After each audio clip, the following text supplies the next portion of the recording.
안녕하세요. 오늘도 사연살롱을 찾아주셔서 감사합니다. 저는 평범한 50대 여자입니다. 저희 엄마가 예전에 사주 보러 가면 제가 남편 복도 있고 자식 복도 있다고 그랬다더군요. 그런데 그 사주쟁이가 영 틀린 말을 한 것 같아요. 남편 복, 자식 복은커녕 뒤통수만 맞고 사네요. 20대에 첫 남편을 만나 행복하게 신혼생활 했었습니다. 1년을 정말 꿀같이 지냈었죠. 그러나 그 행복도 잠시 남편이 교통사고로 세상을 떠나고 말았습니다. 6개월 동안 지극정성으로 간호했지만 결국 세상을 뜨고 말았죠. 그 후 저는 이런 운명인가 보다 하고 재혼 생각은 전혀 하지 않고 10년 넘게 살다가 회사 거래처에서 남자 한 명을 만나게 되었어요. 그 남자는 이혼을 하고 딸아이 한 명을 혼자 키운 50대 돌싱남이었습니다. 그 사람은 저를 보자마자 굉장히 적극적으로 대시를 했습니다. 저 역시 그 사람에게 끌리는 마음이 분명히 있었어요. 매너 좋고 다정한 성품이 마음에 들었었죠. 저희는 만난 지 얼마 지나지 않아 진지하게 연애를 시작했습니다. 그러나 걸리는 점이 많았네요. 저는 괜찮은데 그 사람이요.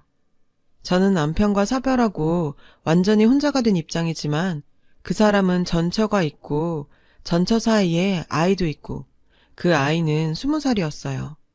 저와 결혼하면 제가 아이와 살아야 할 것 같은데 제 자식도 아닌데 자신이 없었죠.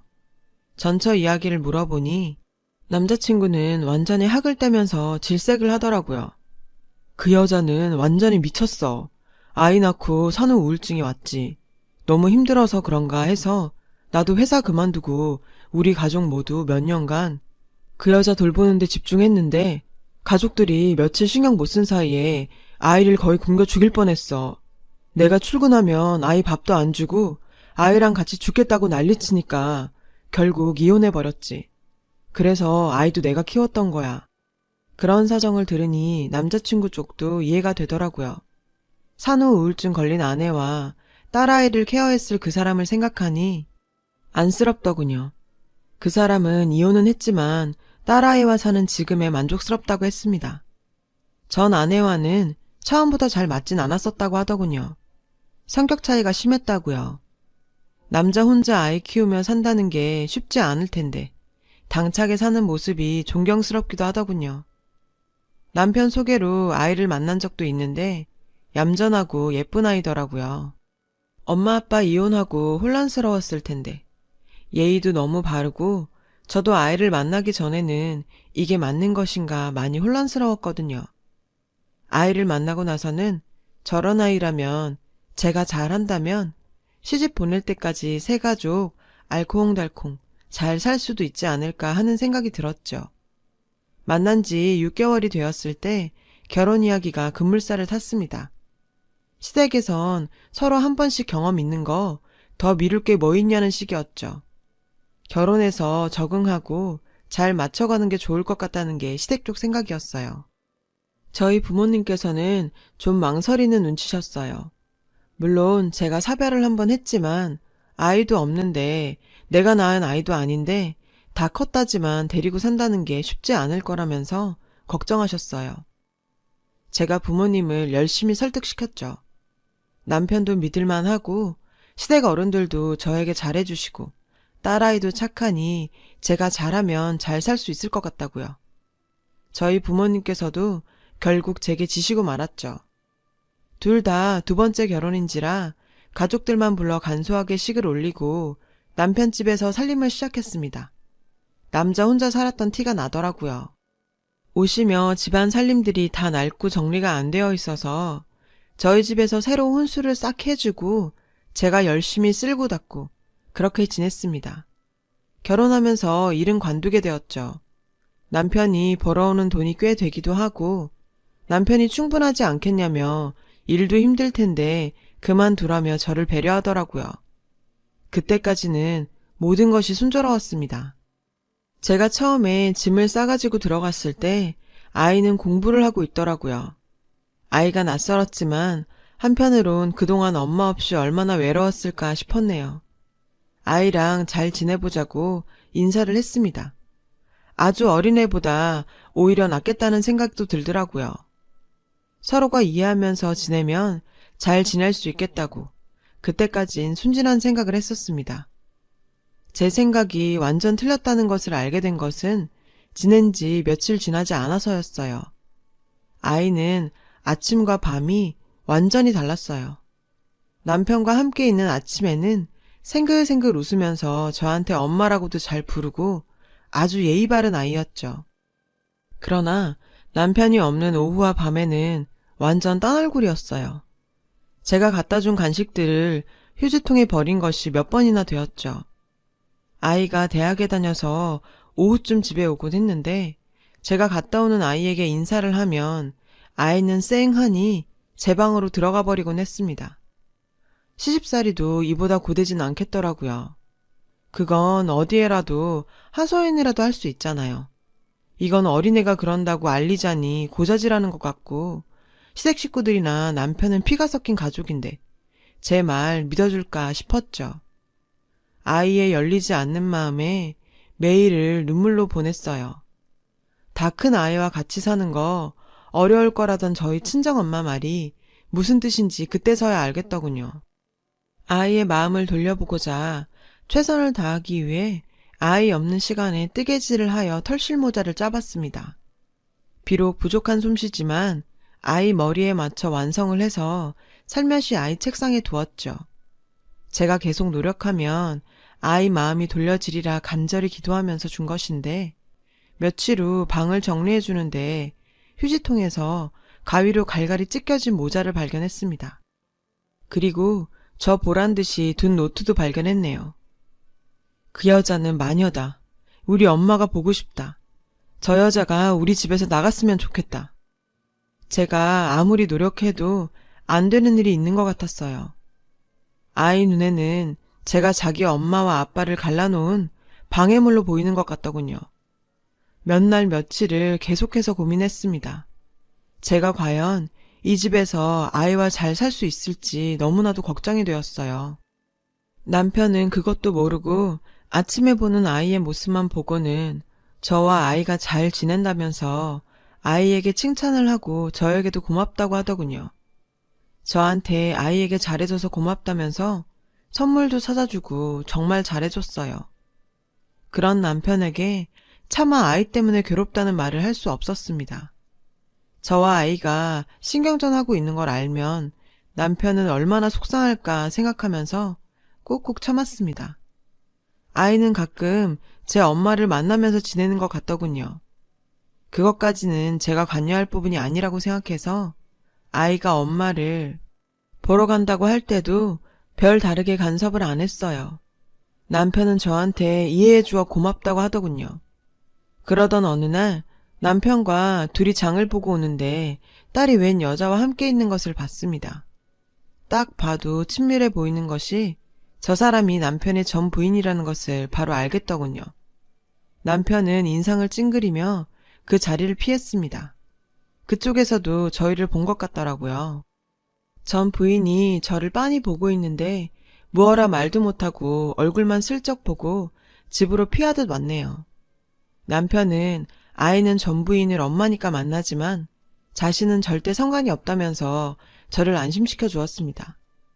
처음부터 전 부인 있는 거 알고 시작한 관계인데 뭐 어쩌겠어요.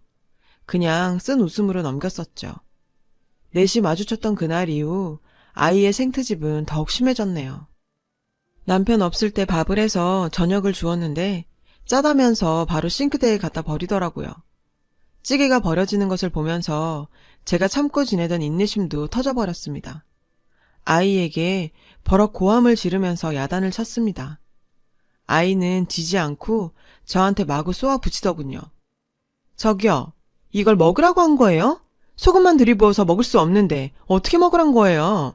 아줌마 입맛이 어떻게 된 거 아니에요? 아님 나한테 일부러 골탕 먹으라고 이렇게 만들어준 거 아니에요? 저는 덜덜 떨리는 마음을 가다듬고 아이에게 훈계를 했습니다. 네가 왜 날 싫어하는지는 알지만 음식 가지고 그러는 거 아니야. 너 먹으라고 정성되어서 한 거야. 너 자꾸 이러면 아빠한테도 그동안 일들 전부 다 말할 수밖에 없어. 아이는 그 순간 눈에 불을 켜고 저한테 마구 욕을 하고 물건을 던지더군요. 갑작스러운 일격에 저는 아이한테 그대로 당하고 있었어요. 20살짜리 아이가 난리를 치는데 제 힘으로는 어떻게 감당이 안 되더군요. 한참 멍하게 있다가 아이가 던진 휴지마리에 머리를 맞고 정신이 들어 아이 손을 탁 잡았죠. 그리고 서로 얼마가 몸싸움을 했는데 하필 그때 남편이 들어왔어요. 아이는 남편을 본 순간 주저앉으면서 펑펑 울더라고요. 정말 황당하게 짝이 없더군요. 남편은 난장판이 된 집을 보면서 이게 대체 무슨 일이냐고 저희를 다그쳤어요. 아이는 엉엉 울면서 새빨간 거짓말을 늘어놓더군요. 제가 국이 짜다고 하니까 엄마가 다 버리고 저를 혼내셨어요. 저는 그냥 너무 짜서 먹을 수 없어서 그런 건데 정말 죄송해요, 엄마, 아빠. 그러면서 비극의 주인공처럼 밖으로 나가버리더군요. 남겨진 건 벙찐 저와 화가 난 남편이었어요. 남편이 아이 말이 사실이냐며 저한테 해명하라는데 기가 막히더군요. 저도 더 이상 참을 수 없어서 그동안 아이의 만행들을 모두 남편에게 말했죠. 그동안 겪었던 수많은 모욕과 무시들, 제가 준 모자를 갈기갈기 잘라버렸던 일, 저 보란 듯 써놓았던 쪽지들, 오늘 일까지 전부 이야기했는데 남편은 혼란스러운 것 같았어요. 자신의 착한 딸이 그럴 리 없다고 생각하는 것 같더라고요. 제 말을 믿지 않는 남편이 참 야속했습니다. 남편은 아이가 그랬다는 증거 있냐고 그러더군요. 제가 증거를 남겨두진 않았었죠. 가족 간에 무슨 증거 같은 게 있었겠어요. 그래서 그런 건 없다고 솔직히 말했더니 남편이 한숨을 푹 쉬면서 이러더군요. 누구 말을 믿어야 할지 모르겠다. 서로 오해가 있었을 거야. 우리 연지가 20살이지만 아직 애야. 당신한테 조금 실수하더라도 당신이 좀 이해를 해줘. 어쨌든 당신이 연지 엄마잖아. 이건 오해가 아니에요. 지금 연지가 거짓말하고 있는 거 정말 모르겠어요? 그동안 있었던 일이 전부 다 내 오해라고 생각하는 거예요? 머리 아프다. 그만하자. 남편은 그렇게 짜증을 내더니 방으로 들어가 버렸습니다. 제가 사실을 말하기만 하면 남편이 제 편이 되어줄 거라고 생각했던 제가 바보였던 거죠. 남편은 말만 중립이지 딸의 편 같았습니다. 그날 아이가 늦게 오자 찾으러 나간다면서 허겁지겁 나가더군요. 그러면서 아이와 다정하게 들어오는데 참 어이없더라고요. 제 마음이 만신창인 건 모르고요. 어쩌면 이 집에 제가 끼어들 틈은 없겠구나 싶었습니다. 그 이후 아이는 노골적으로 저를 덕대시하고 저와 남편 사이를 갈라놓으려고 하더군요. 남편을 따로 불러 방에서 우는 소리를 내는 것도 여러 번 들었고 그때마다 남편은 제게 화를 냈습니다. 아이의 목표는 저를 내쫓는 것 같았어요. 나갈 순 있지만 이대로는 아니다 싶었죠. 저도 제 억울함을 밝혀야겠다 싶었어요.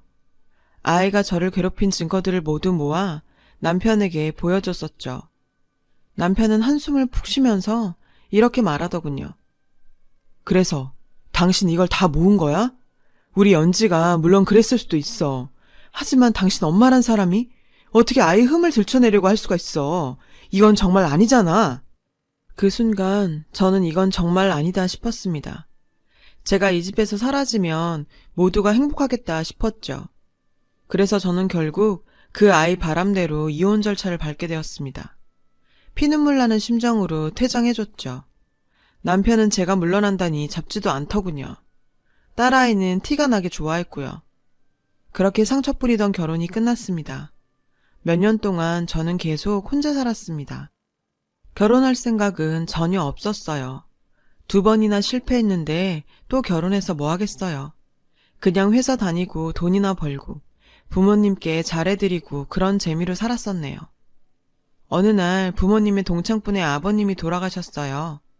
저희 부모님 몸이 안 좋으셔서 제가 장례식장에 가게 되었습니다. 장례식장에서 인사를 드리고 부의를 전하고 나오려는데 글쎄 익숙한 얼굴들이 보이는 것이 아니겠어요? 저는 본능적으로 몸을 싹 피했습니다. 그 사람들은 바로 제 전 남편과 전 남편의 아내, 그리고 딸아이였습니다. 원수는 외나무 다리에서 만난다더니 이런 곳에서 만날 줄은 꿈에도 몰랐었죠. 그쪽은 제 얼굴을 본 것 같지 않았어요. 저는 장례식장 한켠에서 그들을 보고 있었어요. 제가 나간 후 전 부인과 재결합을 했음이 분명해 보였습니다. 그런데 이 사람들이 무슨 관계로 여기를 왔는지 알 수가 없었어요. 숨을 죽여 그들의 대화를 들었죠. 할머님, 어머님, 얼마나 상심이 크세요. 딸아이는 상주들에게 인사를 건네면서 마치 가족처럼 장례식장 일을 돕더라고요. 저는 의아해서 계속 지켜보았습니다. 곧 그들의 관계가 밝혀졌죠. 딸아이는 그쪽 집안의 며느리가 될 예정이더군요. 아, 이렇게 싹싹하고 씩씩한 며느리가 들어와서 얼마나 다행인지. 그 집 사람들은 아무것도 모르고 이렇게 말하더군요. 제 전남편과 아내는 사돈될 집이기에 같이 인사를 온 것 같았어요. 제 안에서 오랜만에 분노가 끌어올랐습니다. 저에게 그렇게 상처를 주고 저들은 잘 먹고 잘 살고 딸까지 좋은 집안에 시집 보내려고 하고 있더군요. 그 일 제가 막아야겠다고 생각했습니다. 장례식이 끝나고 저는 부모님께 말씀을 드렸어요. 그 집안에 며느리 될 아이가 그 사람 딸인데 알려야 하지 않겠냐고요. 저희 부모님은 놀라면서 당장 친구분께 전화를 걸어 제가 겪었던 일들, 그 집안의 복잡한 속내, 딸아이가 저를 내치려 했던 악행들 모두 다 얘기했어요. 그 집에서는 그 일을 심각하게 받아들였더군요. 그런 일이 있을 줄이야, 세상에. 우리는 그저 아들이 좋다니까 시키려는 거였는데 절대 안 되겠어. 그런 아이가 며느리로 들어오면 우리 집에 어떻게 되겠어? 그 집에서는 당장 파혼 절차를 밟겠다고 난리가 났고 저는 10년 묵은 채증이 내려가는 듯 시원하더라고요. 그 일이 그렇게 지나가나 했는데 어느 날 저희 집 문을 누가 두드리는 것이 아니겠어요? 등장한 사람들은 바로 전 남편과 그의 전 아내, 그리고 딸아이였어요. 저를 보자마자 딸아이가 눈물을 흘리면서 용서를 빌더군요. 제가 잘못했어요. 그때는 제가 어렸어요. 상처드린 건 알지만 저 그 남자 없으면 못 살아요. 다시 말씀해 주시면 안 될까요? 저희 시어머니께 다시 말씀해 주셔서 오해였다고, 잘못 알았다고 그렇게만 말해 주세요. 그렇지만 저는 전혀 그럴 생각이 없었습니다. 저는 이혼도 겪었는데 남파혼이 대수인가요? 냉정하게 말했습니다. 네가 나한테 했던지 죽어도 못 잊어. 너 그렇게 살면서 벌 안 받을 줄 알았지? 다 너한테 돌아오는 거야. 다른 말 할 생각 없으니 빨리 나가. 저희 부모님께서도 호통치시고 무릎 꿇고 비는 전 남편과 그의 아내, 딸을 내쫓으셨어요. 결국 그 결혼은 완전히 파토났다는 소식을 듣게 되었습니다. 엄마 아빠가 이혼하고 상처받은 딸의 마음을 이해해 보려고도 했습니다. 그래서 더 보듬어주고 싶었고요. 하지만 그 투정이 도가 넘으니 인성 문제인 것 같네요. 모든 사람이 같은 상황에 처한다고 똑같이 행동하는 것은 아니니까요. 저를 괴롭힐 땐 어떤 미래가 닥칠지 생각 못했겠죠. 그때 당한 것들을 생각하면 지금도 치가 떨리지만 그쪽도 그쪽 나름대로 대가를 치렀다고 생각합니다. 인생사 자기가 한 짓 부메랑처럼 다시 돌아오는 건가 봅니다. 다시 혼자가 된 지금 저도 이런 일 저런 일 있고 누군가에게 의지하기보다는 제 인생 더 열심히 잘 살아보려고 합니다. 제 긴 이야기를 들어주셔서 고맙습니다. 항상 기쁜 일만 있으시길 바랍니다. 여러분, 사연 댓글에 응원과 현명한 조언 부탁드려요. 좋아요와 구독은 저에게 큰 힘이 됩니다. 오늘도 좋은 일 가득하세요.